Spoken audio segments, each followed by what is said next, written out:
The anatomy of the choke point, environmental determinism, maritime fortification, and the biological imperative of the gate. Chapter 4, Fortification, the Iron Sentinels. Act 2, the anatomy. If we are to truly understand why the modern world finds itself completely at the mercy of Abu Musa and the Tums, we must look far past the proximate factors of modern geopolitics and examine the ultimate environmental and engineering causes that dictate human behavior. In any historical analysis, it is incredibly tempting to attribute the rise and fall of empires or the success of military campaigns to the genius of individual leaders or the supposed superiority of specific cultural ideologies.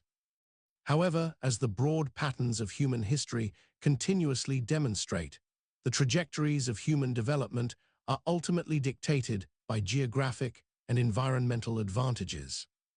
The Persian Gulf serves as a quintessential, undeniable example of this environmental determinism. The Gulf itself is a relatively shallow marginal sea, but the Strait of Hormuz represents a deep, aggressively carved channel resulting directly from the violent tectonic collision between the massive Arabian and Eurasian plates. This immense, ongoing geological grinding force formed the Zagros Mountains, creating a dramatic landscape characterized by long linear ridges and deep valleys. Crucially, the extreme environmental pressures of alternating wet and dry climatic conditions over millions of years allowed incredibly thick layers of halite, or common table salt, to accumulate in naturally closed basins. Over vast stretches of geologic time, these salt layers were slowly buried under much heavier, denser sedimentary rocks.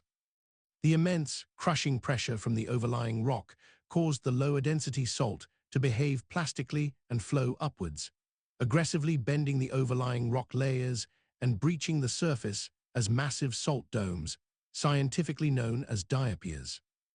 The islands of the Persian Gulf, including the fiercely contested Abu Musa and the Tums, are nothing more than the exposed peaks of these ancient, subterranean salt domes pushing up through the sea floor. Therefore, the deepwater channels that are absolutely required for the navigation of massive modern oil tankers are naturally forced to pass directly adjacent to these towering, subterranean salt structures. For any land-based power seeking to project dominance and control trade, the ocean presents an almost insurmountable logistical problem. It is entirely fluid. A terrestrial nation cannot simply build a stone wall on the shifting waves, nor can it permanently station its infantry upon the open water. The sea is an environment of constant, unforgiving flux, requiring immense logistical autonomy and specialized engineering for any naval fleet attempting to operate within it for extended periods.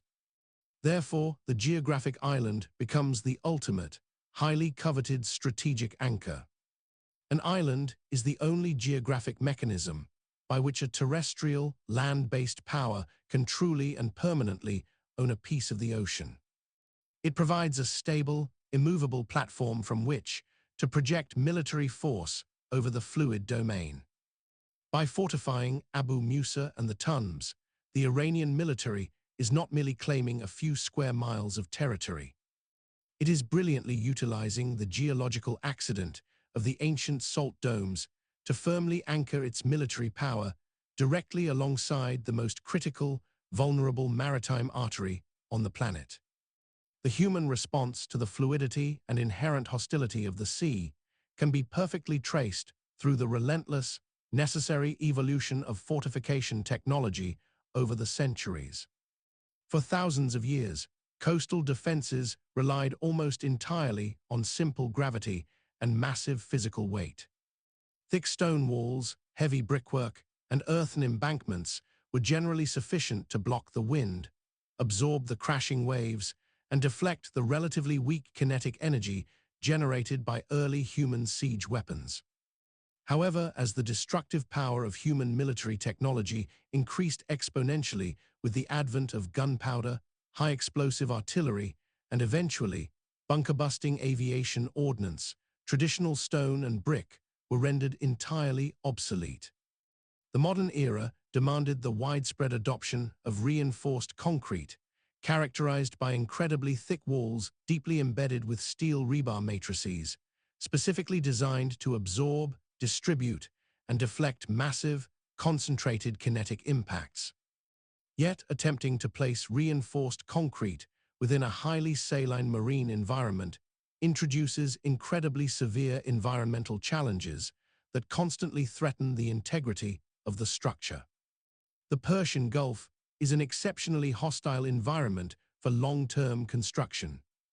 Concrete structures exposed directly to the sea suffer from rapid, devastating chloride penetration, severe chemical sulfate attacks, and relentless physical erosion caused by endless wetting and drying cycles.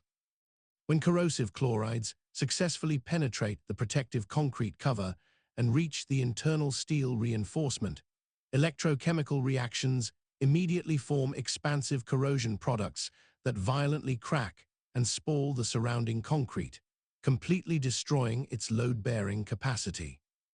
Thus, the militarization of these specific islands requires not just brilliant military strategy, but a constant, high-technology battle against the corrosive, degrading forces of nature, necessitating the invention of advanced surface coatings and continuous, expensive structural rehabilitation.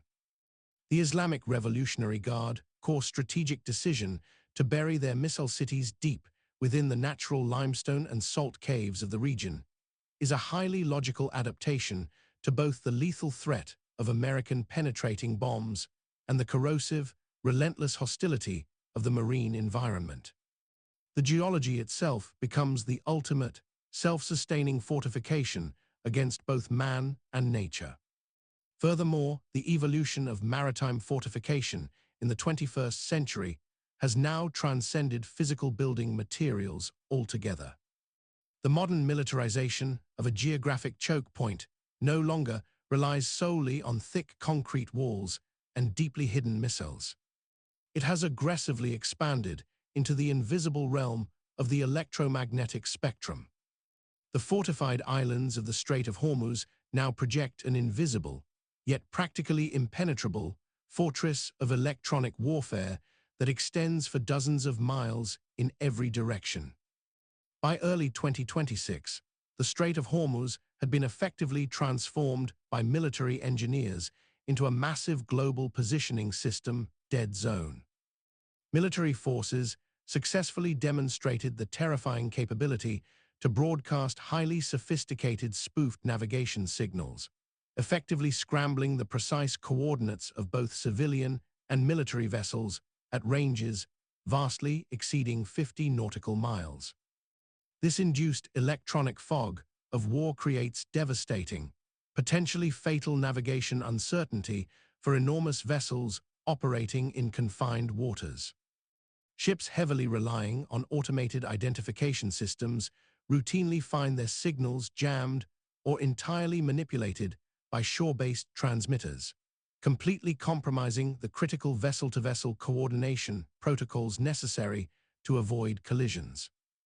The European Union's Maritime Security Center explicitly warned the international shipping community that heavy spoofing across the Arabian Gulf made modern satellite navigation systems highly unreliable, forcing massive, unwieldy supertankers to revert to relying on primitive visual and radar navigation methods to avoid catastrophic accidents in the narrow, crowded straits.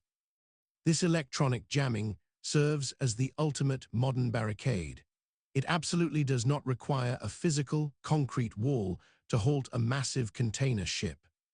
It simply destroys the digital infrastructure and positional awareness that modern maritime logistics fundamentally depend upon to function.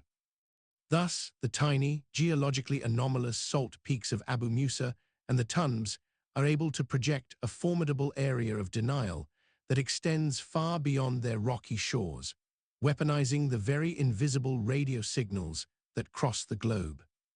Through this detached analytical lens, we can clearly see that the tension in the Persian Gulf is not merely a modern political anomaly born of temporary ideological differences. It is the highly predictable, inevitable result of human societies constantly expanding their resource networks to a massive global scale, only to inevitably find those vital networks constrained by immutable, deeply ancient geographic choke points. The ultimate cause of the conflict is the fixed geography of the Earth itself, established millions of years before humans existed. The proximate causes, the bunker busters, the concrete silos, the electronic spoofing, are simply the highly evolved modern tools used to aggressively contest the eternal biological and environmental imperative to control the gate.